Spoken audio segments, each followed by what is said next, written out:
Vietnam. What easily comes into our minds whenever we speak of Vietnam? The American War and pho, the rice noodle soup. But there is another one that's making Vietnam famous worldwide. It is Halong Bay, where one can enjoy the serenity of the Gulf of Tonkin and the mesmerizing mountain ranges that are enough to put one into a deep slumber while on board in one of those cruise ships in the bay. By the way, if you are new to this channel, please do subscribe so you will see more of my travel vlogs. Vietnam is part of the Southeast Asian countries on the east side of the Indochina Peninsula, bordered by the South China Sea and the Gulf of Tonkin to the east, with China to the north and Laos and Cambodia to the west. Years of wars with its neighboring countries and from foreign invaders have made Vietnam, or the Socialist Republic of Vietnam, stronger than ever. Today, these resilient and friendly Vietnamese people are now more into selfie and social media thing, taking advantage of the prosperity after years of wars that had ravaged them indescribably. Vietnam land is mostly hilly and densely forested, with level land covering no more than 20%. Mountains account for 40% of the country's land area, and tropical forests cover around 42%. With Vietnam's geography as heavily forested and mountainous, it has nonetheless made use to its advantage in times of war and in peace. Bicycles, motorcycles, and motor scooters remain the most popular means of transportation, a legacy brought about by French colonial rule. In Hanoi alone, with its 9.6 million people, it has roughly 6 million motorbikes and only a little more than 500,000 cars on the road. Almost everyone is competing for a space on the road, which is always busy and chaotic. What is funny, people call their motorbikes Honda, being the most popular brand in Vietnam. My very first trip to Vietnam was some 30 years ago. It was through the courtesy of the Vietnamese Press Club that gave me an opportunity to see for my eyes the country that has been ravaged by several years of wars. I was told the country is divided into North and South, the North being Hanoi, the capital of Vietnam, where Ho Chi Minh Mausoleum is at, and the South, which is Saigon, now Ho Chi Minh, the biggest city in Vietnam today, where Ho Chi Minh City Hall is situated.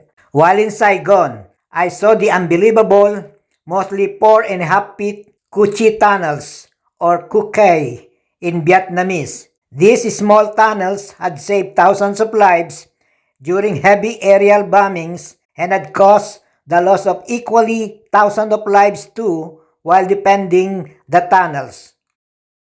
The Cu Chi tunnels had been initially dug with the use of bare hands in the jungle terrain of Vietnam in the late 1940s as Vietnamese were fighting for independence against the French invaders. But during the American War, those tunnels had been expanded and interconnected to form a network of tunnels used to escape heavy aerial bombings inflicted by the Americans. The tunnels not only became the living areas of people from villages, it also had been used as base for attacks against American soldiers.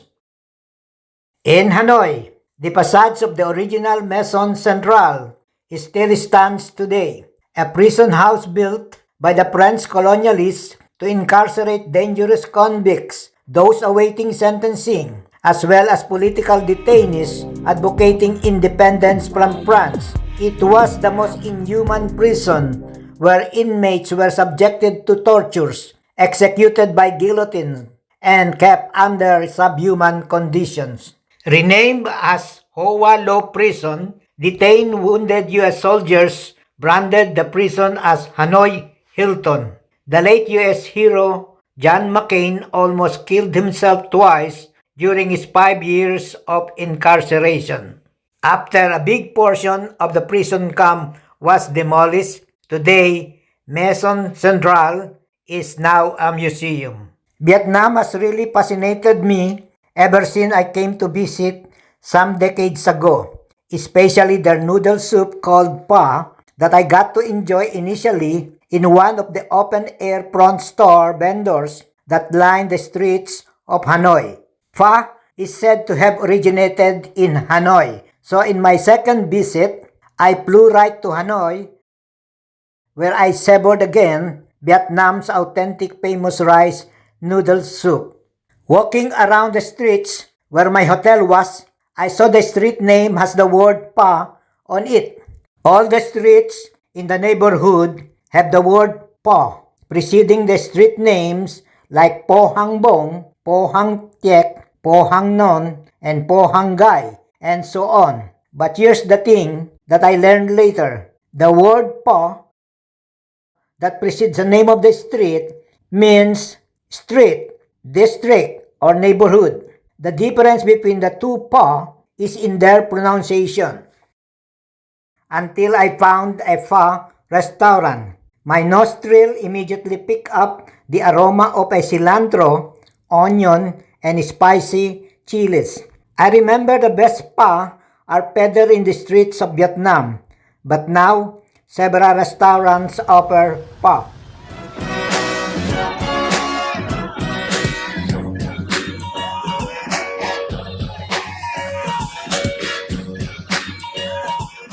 A visit to Vietnam would be incomplete without taking a cruise on Halong Bay.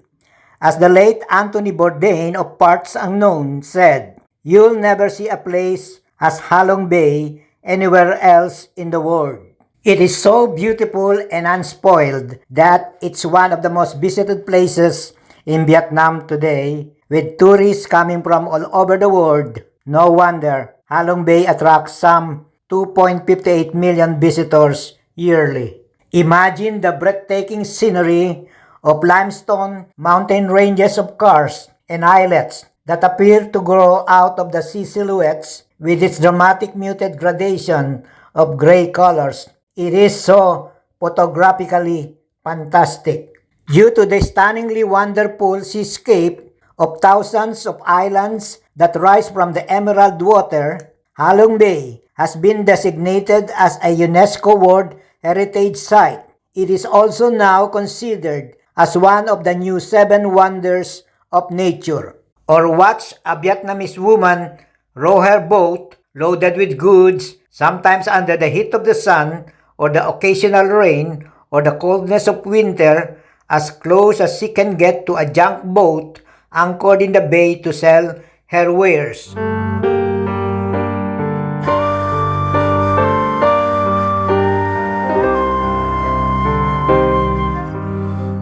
Not only that, there are also 4 floating fishing villages in the bay where one could visit and interact with the fishing people on how they go about in their everyday life while staying in the bay.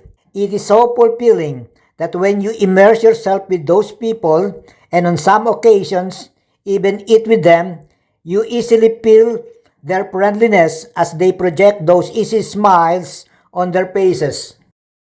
A visit to the Sang Sat Cave in one of the caves in the bay is another interesting thing to consider.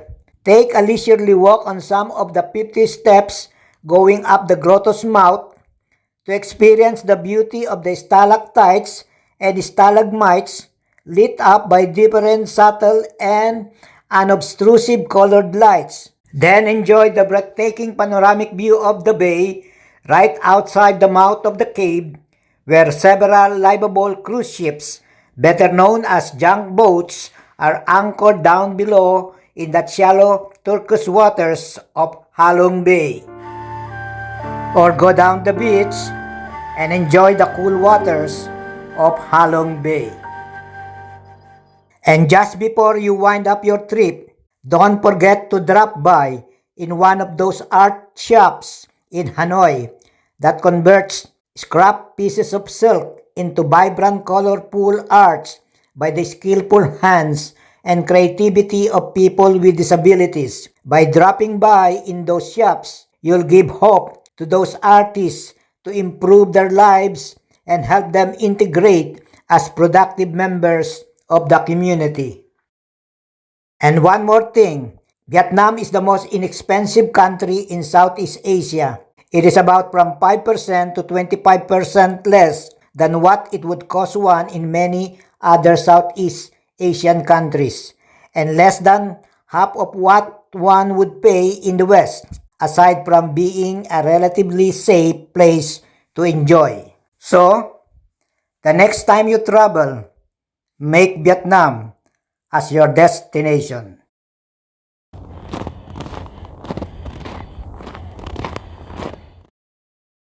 If you find this travel video worth your time, subscribing and hitting the bell notification as well would be much appreciated. And please, don't forget to share it too. Thank you.